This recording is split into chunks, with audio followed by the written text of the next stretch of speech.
Anna didn't really know how things worked in the adult world, but there was something in her heart that bothered her deeply. As a 6-year-old, she had a simple view of life, but when she looked at that boy, something seemed wrong, something that didn't fit in with the vibrant colors of childhood. The boy, with his tired eyes and ragged clothes, was not part of the joyful games, the laughter she heard as she ran through the streets. He seemed invisible to others, lost among the shadows of a system that neglected children like him. That sunny morning, Anna felt an urgent need to do something. When her mother asked her what she wanted for lunch, Anna didn't think twice. She asked for a piece of bread.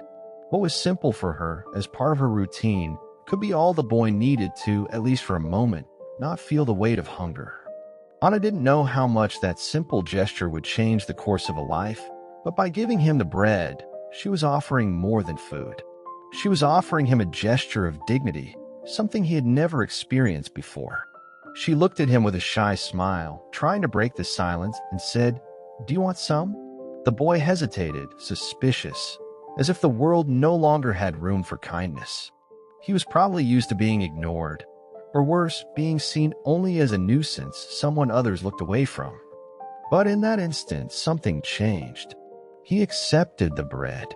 Anna's simple gesture was a beacon of hope, a reminder that there were still children in the world who saw others with kindness, without reservation. Anna continued to give him bread every day. Sometimes she also brought some fruit, which she picked herself in the yard. Nothing extravagant, just enough to appease the hunger of this boy, who for the first time had someone who cared about him. She began to sit next to him and talk about the things she learned at school. She talked about the drawings, the colors, the stories in the books she was beginning to read. It was something so simple, but something the boy could never have imagined, a child caring about him. Over time, he began to respond, mumbling words of gratitude, but above all, of relief. It wasn't just food he was receiving, but a silent friendship that healed his deepest wounds. But the truth was that Lucas' life wasn't easy. He had no home, no family, and no support of any kind. At the age of 6, he already knew what it was like to struggle to survive. He didn't have the same childhood as other children, those who could play until they were tired, who could count on loving parents to give them security. Lucas only had the street, the cold wind at night, and the emptiness that accompanied his stomach. But when Anna fed him, he felt, for a few minutes, the warmth of a home he never had. It was a cruel reality for such a small child, but her presence gave him the strength to keep going, not to give up. Anna didn't understand everything that was happening, but she knew it was the right thing to do. She didn't question why he was there alone. She just knew that when she saw that boy sitting on the street, with sad eyes and hunger on his face, something inside her said, "I have to do something." And even though she was so small, she wasn't afraid to act. She knew she couldn't change the whole world, but she could change Lucas' world, at least for a moment. She didn't know who he was or what he had been through, but she knew that he deserved better. Anna began to look for more and more ways to help. Sometimes she would ask her mother for more food, and her mother, without question, always supported her. She never asked why Anna was so focused on that boy, but she saw in her daughter's eyes a determination and compassion that few people could see. Anna knew she couldn't save Lucas from everything, but what she did was enough to ignite a spark of hope in his heart. Their friendship grew gradually, without haste. They shared life's simple moments, which for Anna seemed natural, but for Lucas it was a gift. However, like every child, Anna knew that one day she would have to go to school. And although she felt sad that she would no longer be able to feed him every day, she knew that what she had done was already registered in Lucas' soul. She felt that somehow he would be better, stronger. Even if she didn't see him every day, she knew that at least he was no longer alone, or at least not in the same way as before. The years passed, and as Anna grew up, the streets became more and more distant from her reality. School, studies, friendships, everything began to take up most of her time. She became a responsible teenager, full of dreams and ambitions, but even so, she could never forget the boy she shared her childhood with. With each new day, her life seemed fuller of possibilities, but Lucas' face, always marked by hunger and loneliness, remained vivid in her mind. Lucas, on the other hand, wasn't as lucky. The street remained his home, and the world never offered anything but hardship and humiliation. He grew up faster than any child should, without the warmth of a bed, without the protection of a family. Life taught him early on what suffering was, but it also taught him something else: resilience. The food Anna gave him was not just nourishment, but the silent promise that he could still believe in the good. Over the years, he met a few other people willing to help him from time to time, but nothing was like Anna. Her simple gesture of sitting with him, giving him a piece of bread and a word of comfort, was what really kept his soul burning. As Lucas' adolescence dragged on through the hardships of life on the streets, he began to feel a pain deeper than any physical suffering. It was an emotional pain. He felt like he never belonged anywhere. He never felt loved, he never had a home, and Anna's absence, after so many years, seemed like an irremediable loss. He knew that she had gone her own way, perhaps in search of a better life, and the pain of her absence began to turn into a deep vacuum inside him. But even so, Lucas didn't give in to total hopelessness. He was determined to change his life.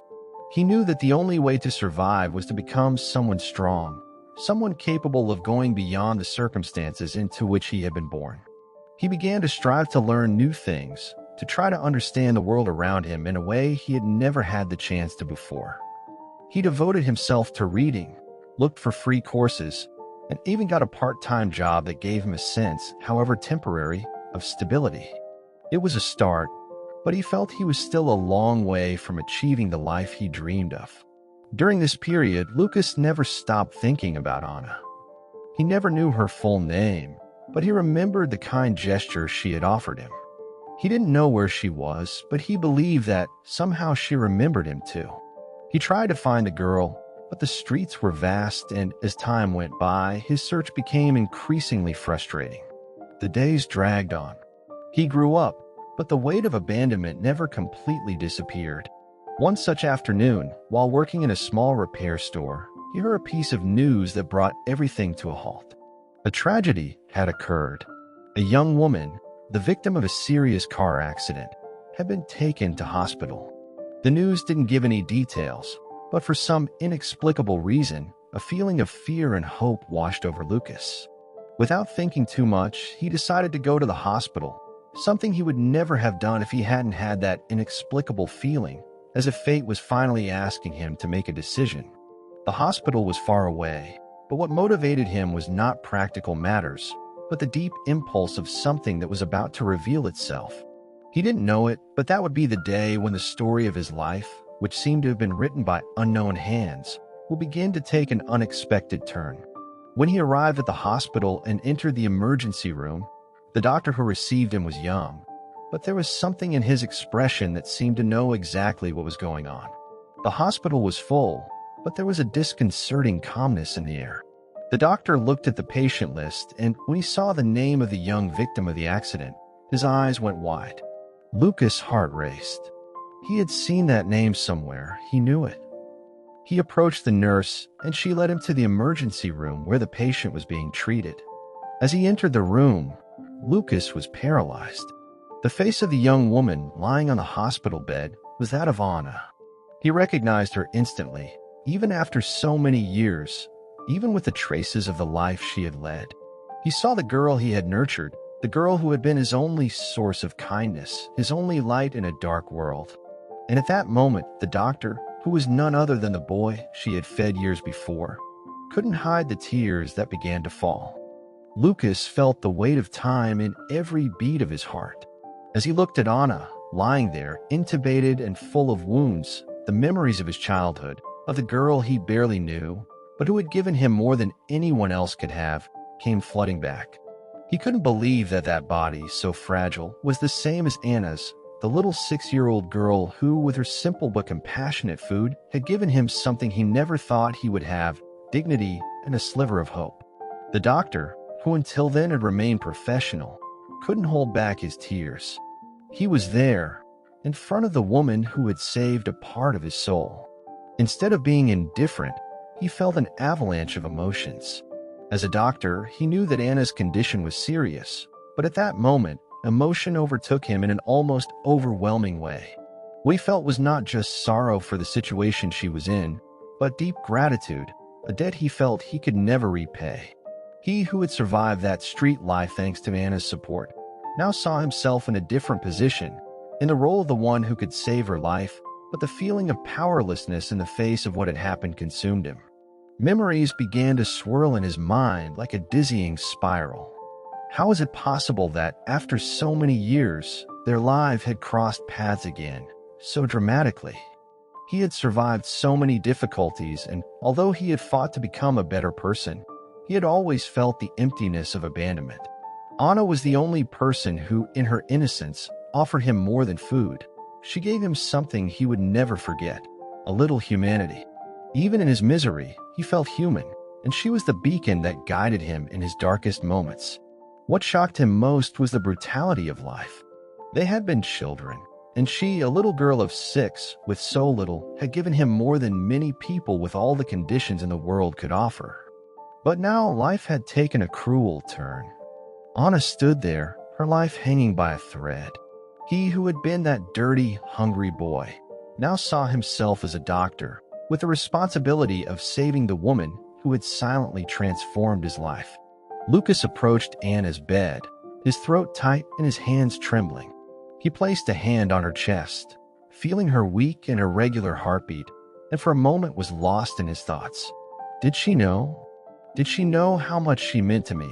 He thought, feeling a mixture of gratitude, pain, and fear. Time seemed to be against him. She didn't seem to be waking up, but he wasn't going to give up. He couldn't. Not after everything she had done for him. In that hospital room, while the other doctors and nurses ran around, Lucas seemed to have been transported to another place, where he and Anna were just two 6-year-olds, sharing a piece of bread and a sliver of humanity that the world had forgotten. He still remembered Anna's gaze, that curious look full of kindness, which made him feel that he wasn't invisible. How he wished he could repay her generosity. The silence in the room was absolute, except for the sound of the devices monitoring his condition. Lucas knew that time was running out. The diagnosis wasn't good. But he also knew something that no one else knew. She, like him, had always had an extraordinary strength within her.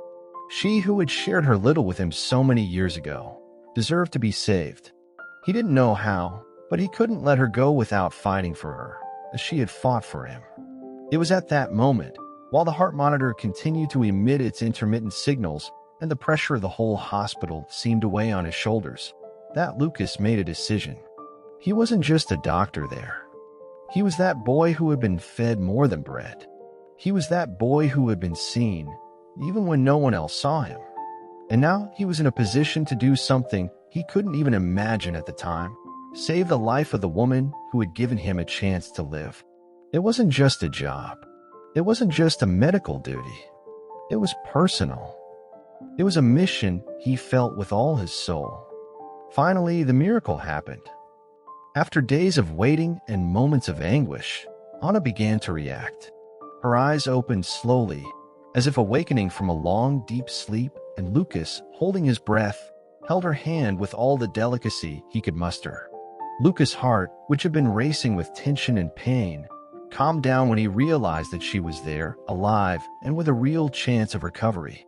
It wasn't just the skill of a doctor that had brought her back, but something deeper and more mysterious, as if the universe had reserved one last breath of grace for them both. Anna, the girl who had fed the homeless boy, now stood before him, and she would no longer have to fight alone. Lucas looked at her face, now marked by the pain of the accident, but also by a strength he had always known she had.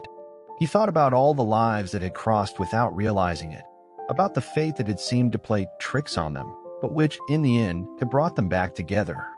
He wasn't sure what the future would hold, but now, looking at her, he knew that life had a purpose.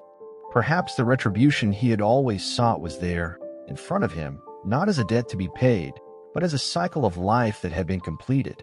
As the days passed, Anna gradually recovered, and Lucas was by her side, no longer just as a doctor, but as that boy who once felt invisible and who now had a chance to repay the kindness he had been given. Life wasn't perfect, and they both had their scars.